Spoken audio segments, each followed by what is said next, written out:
What's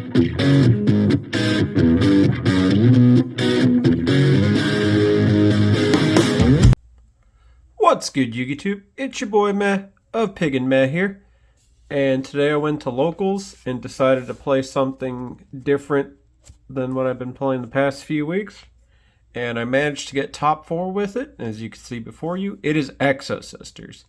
Now, if you're curious why I decided to play this deck, one, we got a host of new support, kind of indirectly in the last few sets, and two, I got a cool collector's rare of one of the cards and just want an excuse to play it. So, let's go with the BS and show you guys my top 4 Exosister deck profile. Alright, for Exosister core, just ran 3 Martha with the 3 Ellis, 2 Stella, 1 Sophia. You could bump this to 2 if you want, but 1 was perfectly fine.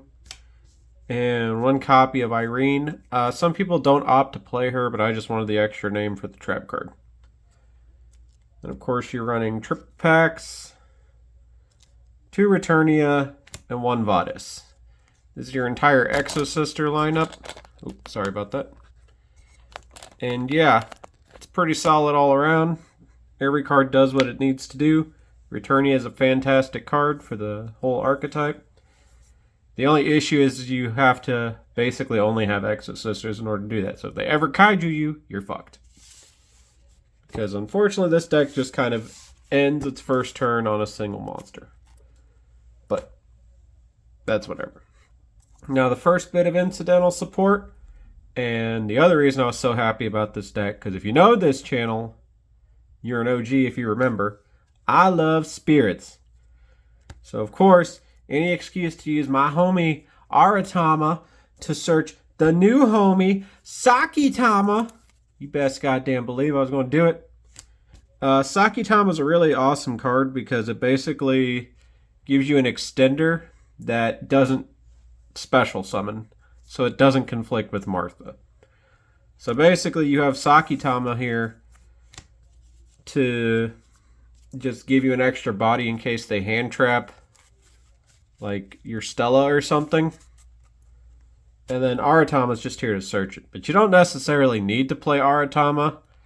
It's just really nice to have it to kind of Aratama search Sakitama, use the Sakitama's effect in hand to normal summon himself, and then proceed to get your Exosister Martha.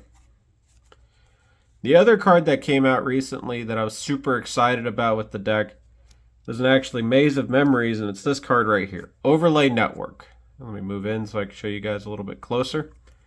Overlay Network here is just a really dope card that you can target one of your Exceed monsters and take its material and add it to your hand. So basically, if you have a lease and you haven't used her yet, you can kind of recycle your Elises. It's really, really good. And there's another effect that you can deal with, like graveyard stuff, but I never did that.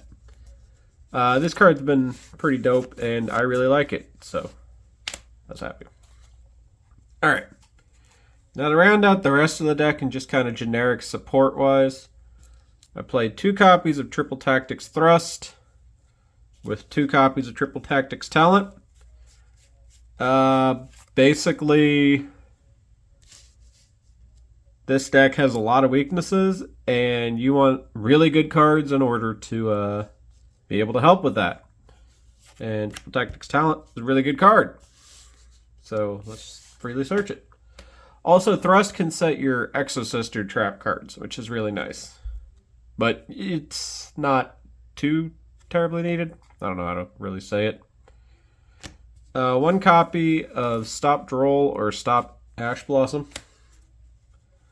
And for the hand traps, I just opted for triple D-Shifter, 3 Droll, because we're still technically under the Kashtira full power BS format with the Super Heavy, 3 Ash Blossoms, and 3 copies of Infinite Permanence. Not too much of this will really change. You can opt to not run these come the next format if you don't think it's going to be completely necessary. But that's kind of up to, player preference at this point.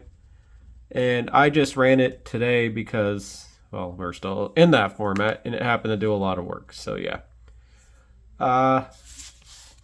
That's the main deck. Even 40 cards. Really solid. Thoroughly enjoy it. For the extra deck, I'm going to show you all the cards that don't matter before we get into the cards that actually do matter. So I ran a small number of Exceed monsters, or not Exceed, Link monsters, to do that theoretically do something, but I never ran into a scenario to use any of it. I have a Gagaga Cowboy in here for time, and a Divine Arsenal Double A Zeus that I just never used. Now for all the cards you actually will use. One copy of Jabroni on Astophiel. 2 copies of Caspatel. 3 copies of Mikalis. And 2 copies of Exosister Magnifica. These are all basically just your utility cards that you do stuff with. But most of the time you're just going Mikalis, Caspatel, and then overlaying a Magnifica on top of them bitches, and just, yeah. This is basically the heart and soul of the deck. A double attacker that can banish stuff. It's really good. Like, really, really good. Alright. Lastly, I'll just show you guys a quick side deck. This is locals dependent, but this is what I decided to play. 3 copies of Nibiru. 2 copies of Win in Time and Ukazi Trollburn. Don't play this fucking card. I just did it because I have Thrust and I wanted to do that to somebody. 3 copies of Cosmic Cyclone. 3 copies of Evenly Matched. And 3 copies of Dimensional Barrier. This is completely shiftable for a lot of different things that you can do. I just opted to do these things, and I think the main card I cited in every game was Dimensional Barrier, because it was the most generically good card in my whole side deck. So, there you have it, folks. My top 4 Exosister deck profile. If you're kind of curious what I played for, basically the end of the format tournament, it was, let me think. I had to play against like a Runic Stun, a Chaos deck that was really, really fucking cool, Heroes, and my last round was against Agents, so it was a wild, wild locals. But yeah, if you guys like what you see, make sure to comment down below. Tell me any improvements, cool texts, all that jazz.